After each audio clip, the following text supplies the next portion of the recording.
There are two Republican members, Kinzinger and Cheney, and they held their first hearing this past week. And frankly, the four law enforcement officers testified, and it was gut-wrenching testimony at times. These are four who helped defend the Capitol, who helped defend you that day. Take a listen.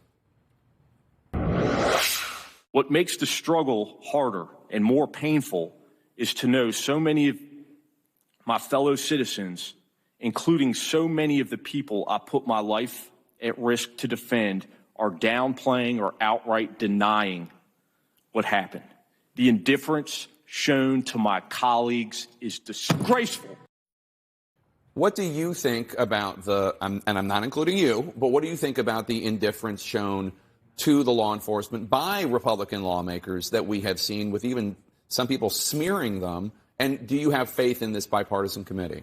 Well, first, let me point out that I met with Mike Fanone and I met with other police officers to hear about their physical injuries, their emotional trauma from that very dark day in our history.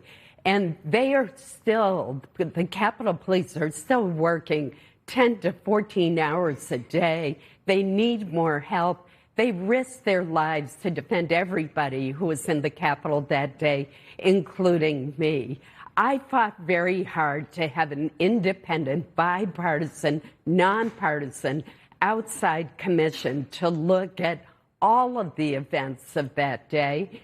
And I'm very disappointed that it was not approved. I think it would have had far more credibility than Speaker Pelosi's partisan committee that she has set up. But we should have had a 9/11 style commission to fully look at what happened. Yeah, I mean, Mitch McConnell opposed it, and that's why it didn't happen. You called it a partisan committee. I should note that there are two Republicans on the committee, Cheney and Kinzinger. Do you have faith in them? I respect both of them, but I do not think it was right for the Speaker to decide which Republicans should be on the committee. Normally, if you have a select committee, the minority leader and the Speaker get to pick the members. Yeah, I mean, the reason she did that is because at least two of the members McCarthy picked to be on the committee are election liars, one of whom, Jim Jordan, is possibly even a material witness. He spoke with Trump that day. Well, there were many communications with President Trump that day. And look, as you know, I believe that that while the rioters are primarily responsible for what happened, there's no doubt in my mind that President Trump helped instigate and motivate the rioters. And that's one reason I voted to impeach him. The hallmark of our democracy is the peaceful transfer of power. And for anyone, the rioters, the president, anyone, to try to interfere with the electoral college count is completely unacceptable. Looking forward, the state of Mississippi has asked the Supreme Court to overturn Roe versus Wade. The court slated to hear arguments in the fall.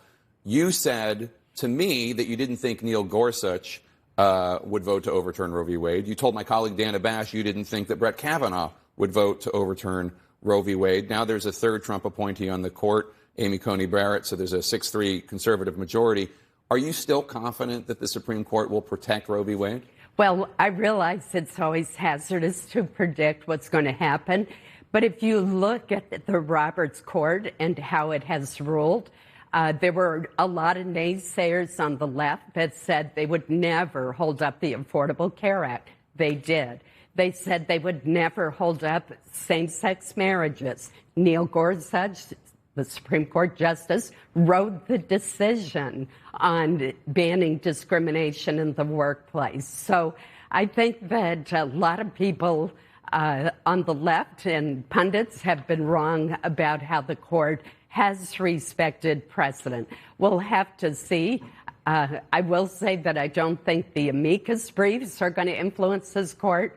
I think they will look at precedent and reach their decision. I would also note that I have voted for 6 of the 9 justices on the court, including some of the most liberal ones as well as the more conservative ones. I know you care a great deal about this thing called the Havana Syndrome, which is this mysterious illness first experienced by officials at the U.S. Embassy in Cuba. More than 130 cases have been reported worldwide. Victims report hearing an intense noise followed by side effects such as nausea, vertigo, headaches. New cases